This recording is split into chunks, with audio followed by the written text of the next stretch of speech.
Hello everyone, this is your new chapter of Microeconomics which is National Income and Related Aggregates।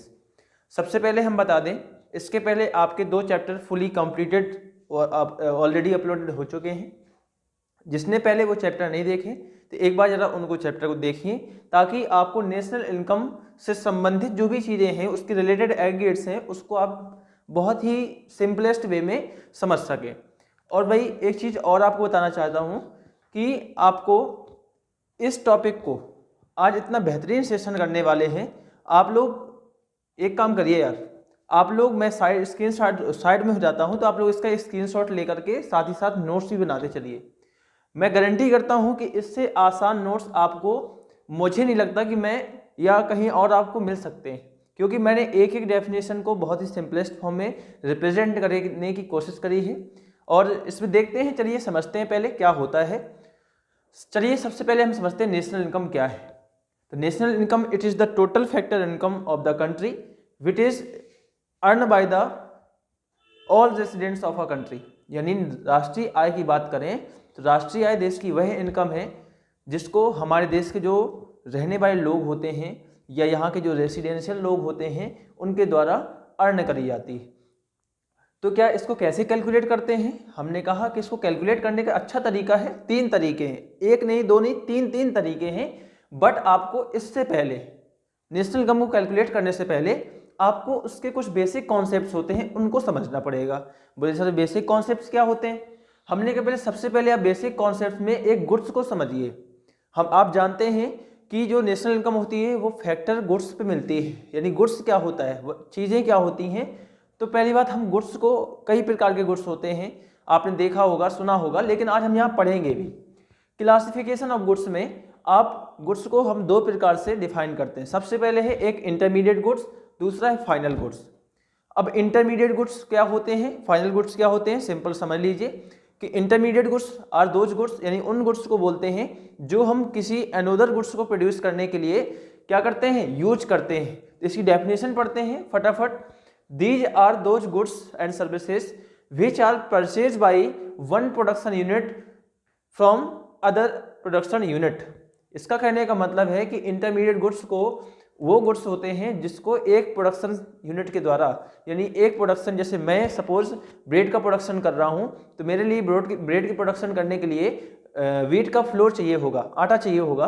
तो मेरे लिए उस समय मैंने ब्रेड बनाने के लिए क्या किया, मैंने जो आटा वाला व्यक्ति था उससे मैंने आटा ले लिया। इसका मतलब है कि मैं एक अनदर प्रोडक्शन यूनिट हूं और वो आटा वाला एक अनदर प्रोडक्शन यूनिट है। हमने क्या किया है, ब्रेड बनाने के लिए अनदर प्रोडक्शन यूनिट से कुछ परचेज किया है, उसी को हम इंटरमीडिएट गुड्स बोलते हैं। अब इंटरमीडिएट गुड्स का मतलब होता है कि हम कहीं ना कहीं उसमें वैल्यू एडेड करने की कोशिश करते हैं। जैसे यहाँ पे एक एग्जाम्पल दे रखा है, एक cloth purchase by a Taylor.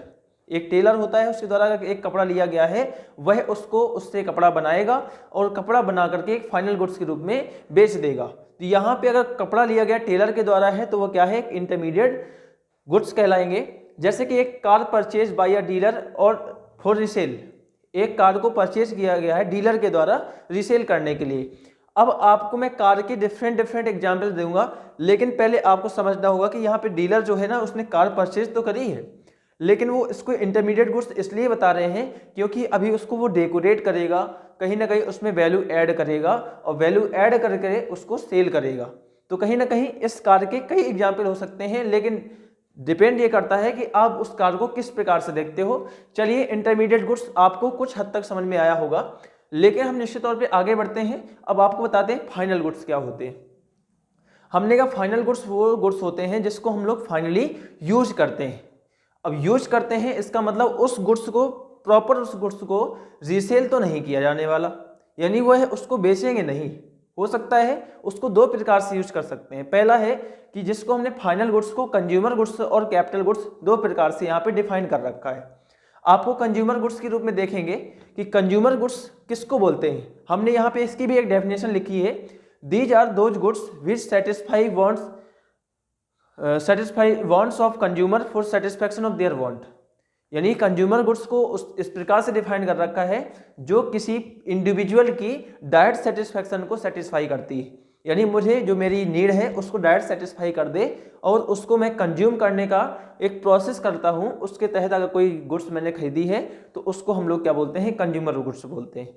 अब कंज्यूमर गुड्स के एग्जांपल जैसे हम लोग ब्रेड ले लेते हैं, टीवी है, स्कूटर है, ये सारे लिए हमारे लोग कंज्यूमर के गुड्स होते हैं। यानी इसको मैं बेचने वाला नहीं हूँ, ना इससे मुझे किसी प्रकार की इनकम जनरेट होने वाली है।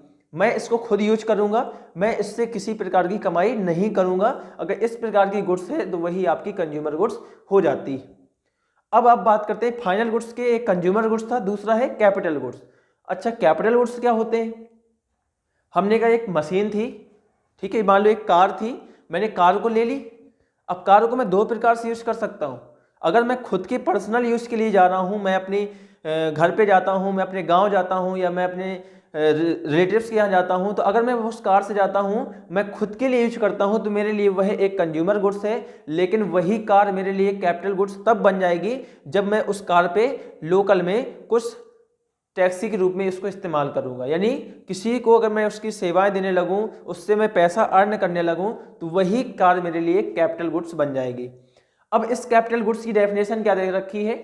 These are those final goods, है तो ये भी फाइनल गुड्स, लेकिन इसका यूज किस प्रकार से किया जा रहा है? Which help in the production of goods and services, जो हमें किसी अनदर गुड्स की एंड सर्विसेज की प्रोडक्शन करने में हेल्प करता है। इस प्रकार के गुड्स को हम लोग कैपिटल गुड्स बोलते हैं। इसमें कह रहा है these can be used over and over again to produce, ऐसी गुड्स को हम लोग किसी अनदर गुड्स को प्रोड्यूस करने के लिए ओवर एंड ओवर यानी एक बार लगातार उसको कई बार यूज कर सकते हैं। अगर इस प्रकार की कोई गुड्स होती है तो उसको आप क्या बोल सकते हो? फाइनल, यानी फाइनल गुड्स की कैपिटल गुड्स बोल सकते हो, जो कि फाइनल गुड्स का एक एग्जाम्पल है। अब मैंने आपको यहाँ पे कार के 3 एग्जाम्पल दिए थे। वही कार एक बार जब वो एक डीलर बेच रहा था तो समझ लीजिए कार को ही बेच रहा था, उसकी कोई सेवाएं नहीं दे रहा था, तब वो आपके लिए एक इंटरमीडिएट गुड्स थी। वही कार को मैंने एक पर्सनल यूज के लिए इस्तेमाल किया तो वही गुड्स मेरे लिए क्या हो गई? एक कंज्यूमर गुड्स बन गई। और उसी कार से अगर मैं एक टैक्सी के रूप में एक ड्राइविंग करता हूँ, यानी टैक्सी ड्राइवर के रूप में अगर इस्तेमाल करता हूँ, तो वह आपकी क्या हो जाती है? एक कैपिटल गुड्स बन जाती है। चलिए अब बात करते हैं कि कंज्यूमर गुड्स के कुछ और भी प्रकार होते हैं, उनको भी समझ लेते हैं बहुत ही शॉर्टली में क्या है। तो कंज्यूमर गुड्स की हम लोग डेफिनेशन पढ़ चुके हैं। इनको कंज्यूमर गुड्स को हम लोग मेनली 4 टाइप्स में डिवाइड कर रखा है, जिसमें पहला है आपका ड्यूरेबल गुड्स। कंज्यूमर गुड्स यानी इसको हम सेल नहीं करने वाले, डायरेक्ट सेटिस्फैक्शन अपनी वांट्स को सेटिस्फाई करने के लिए ही यूज करने वाले हैं। यहाँ पे दे रखा है durable goods are those goods which can be used in consumption over a long period of time, यानी यह वे गुड्स होते हैं जिनको हम लोग कंजप्शन में यूज करते हैं, बट वह गुड्स आपकी बड़े लॉन्ग समय तक चलती है। जैसे कि आप यहाँ पे देख सकते हो कि एक रेफ्रिजरेटर होता है आपके घर में, टेलीविजन हो सकता है, ठीक है, और कार भी हो सकती है। ये भी एक क्या है? आपके सारे एग्जाम्पल्स आपके इसमें होते हैं, ठीक है। फिर हमने पहला था ड्यूरेबल, दूसरा है आपका semi durable. Semi durable goods वो गुड्स होते हैं जिनको हम लोग यूज तो करते हैं, लेकिन जो ड्यूरेबल गुड्स होता है उसकी कंपेरिजन में ये कुछ कम समय तक चलते हैं। समझते हैं क्या होती है इसकी definition. These are those goods which can be used for a limited period of time. इसको कह रहा है कि लिमिटेड पीरियड ऑफ टाइम में ऐसे गुड्स को आप यूज करते हो, तो इसलिए इसको क्या बोल देते हैं? Semi durable. यानी आपकी एक कुछ लिमिट होती है, लिमिटेड पीरियड होता है। जैसे कि इसके एग्जाम्पल दे रखे हैं आपके इसमें, फर्नीचर हो गया, क्रॉकरी हो गया, शूज, क्लॉथ, जो हम लोग शूज होते हैं, furniture, crockery, shoes and cloth, यानी आपके देखा जाए तो जो ये गुड्स होते हैं, यानी furniture, crockery, shoes and cloth जो होते हैं, इनकी एक लिमिटेड पीरियड ऑफ टाइम ही होती है जिसको आप इसको इस्तेमाल करते हो। भाई देखो, अगर आपको वीडियो मतलब पसंद आ रही है तो देखो लाइक तो कर बनना है, और आपको क्या इससे क्या फायदे हैं, क्या कमी है, आपको इससे नोट्स बनने में आसानी मिल रही है कि नहीं मिल रही, थोड़ा सा बताते जाएं, ताकि मैं भी तो मोटिवेटेड हूँ। आपके लिए कब तक मतलब इस प्रकार से थोड़ा सा डिमोटिवेशन मिलता है कि यार आप लोग थोड़ा सा वीडियो को शेयर भी नहीं करते अपने फ्रेंड के साथ, एक लाइक तो बनता है ना यार, और इसमें कुछ कमेंट भी कर दिया करो। तो चलते हैं, ये आपका क्या था? ड्यूरेबल और सेमी ड्यूरेबल हो गया। थर्ड पार्ट है, थर्ड यानी टाइप्स ऑफ गुड्स है जो कि सेमी ड्यूरेबल गुड्स के रूप में देखा जाता है। इस गुड्स को हम बोलते हैं these are used up in a single act. Non durable goods की डेफिनेशन क्या है? कि ऐसा गुड्स जिसको आप सिर्फ सिंगल एक्ट तहत यूज कर सकते हो, एक बार किया गुड्स खत्म।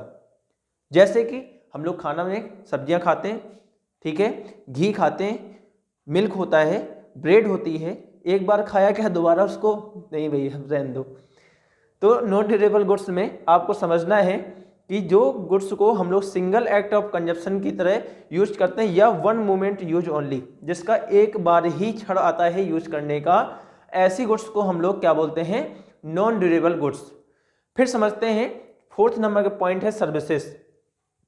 फोर्थ नंबर का पॉइंट है सर्विसेज। अब सर्विसेज में हम बोल सकते हैं कि दीज आर इनविजिबल, ये क्या होती हैं, दिखाई नहीं देती हमें, और बट इससे जो सेटिस्फैक्शन मिलता है तो बढ़ते हैं which are purchased by consumer for direct satisfaction, जिसको कंज्यूमर के द्वारा डायरेक्ट सेटिस्फैक्शन के पर्पस के लिए कंज्यूम किया जाता है। जैसे कि इसके एग्जांपल्स हैं, कुछ डॉक्टर्स हो गए, एडवोकेट हो गए, टीचर है गए, और इसके बैंक की जो भी सर्विसेज होती हैं, तो ये सारी की सारी आपको मिल जाती हैं। अच्छा, तो इस वीडियो के साथ आपको एक सेकेंड पार्ट भी मिलने वाला है, जस्ट कुछ ही समय लगेगा। और मैं एक चीज़ आपसे कहना चाहता हूँ कि बहुत ही जल्द आपकी जो है तो फाइनल यानी टर्म 2 के जो सैम्पल पेपर हैं, सैम्पल क्या, मैं प्रेस्क्राइब जो बोर्ड का पेपर है उसकी बहुत ही जल्द में एक बढ़िया सा डिटेल में एक क्वेश्चन पेपर कराने वाला हूँ। तो क्वेश्चन पेपर आप समझिए कि वह एक डिजाइन पेपर है जो कि CBSE के द्वारा प्रेस्क्राइब किया गया है। तो आप उसमें जानिएगा किस प्रकार से, सिर्फ क्वेश्चन पेपर ही नहीं जानना, आपको उसमें किस प्रकार से क्वेश्चन का आंसर देना है जिससे आप मैक्सिमम मार्क्स को गेन कर सकें। यह मेरी हमेशा से आप लोगों से उम्मीद रहती है, ठीक है। तो आप मुझे बताइए कि आप लोग लगभग कब तक के लिए तैयार हैं, ताकि उस क्वेश्चन पेपर को आप लोग खुद भी सॉल्व करें, और मैं तो यहाँ पे करता ही रहूँगा, आप लोग भी वीडियो को पोस्ट कर करके उस क्वेश्चन पेपर को सॉल्व करने की कोशिश करें। और साथ ही साथ मैं ये भी बता देता हूँ कि आपको मालूम होना चाहिए कि इस चैनल के साथ मैं अकाउंटेंसी, बिजनेस स्टडी और इकोनॉमिक्स की वीडियो भी अपलोड करता हूं, जिसमें आपको इकोनॉमिक्स तो चल ही रही है, अकाउंट्स भी ऑलरेडी आपकी चल रही है, तो दोनों के क्वेश्चन पेपर आने वाले हैं। तो आप लोग बताइए कि किस किस टॉपिक का आपको सैंपल पेपर अभी हाल में अवेलेबल कराया जाए, क्योंकि मैं कम से कम हर एक सब्जेक्ट के maximum number of question paper कराने की कोशिश करता हूँ, ठीक है ना। तो आप बने रहिए मेरे साथ, और जिसने अभी चैनल को सब्सक्राइब नहीं किया है तो प्लीज़ अभी दबा दो, अभी दबाइए आप लोग, क्योंकि आपको हमें पता है आप लोग बहुत आलसी लोग हो, बिल्कुल नहीं दबाते हो, ठीक है। मैं देख रहा हूँ कि जब से व्यूज़ तो आ रहे हैं लेकिन सब्सक्राइबर्स नहीं आ रहे हैं। चलिए भाई, ऐसा नहीं है, बुरा मत मानिएगा, फिर भी यार थोड़ा सा अपने फ्रेंड के यहाँ पे शेयर कर सकते हो, फ्रेंड से करा दो, आप लोग ऑलरेडी किए हो तो उसमें कोई दोहरा नहीं है, मैं समझता हूँ। तो निश्चित तौर पे आप इसका वेट करिए। जब तक के लिए ऑल ऑफ यू को बाय बाय, थैंक यू।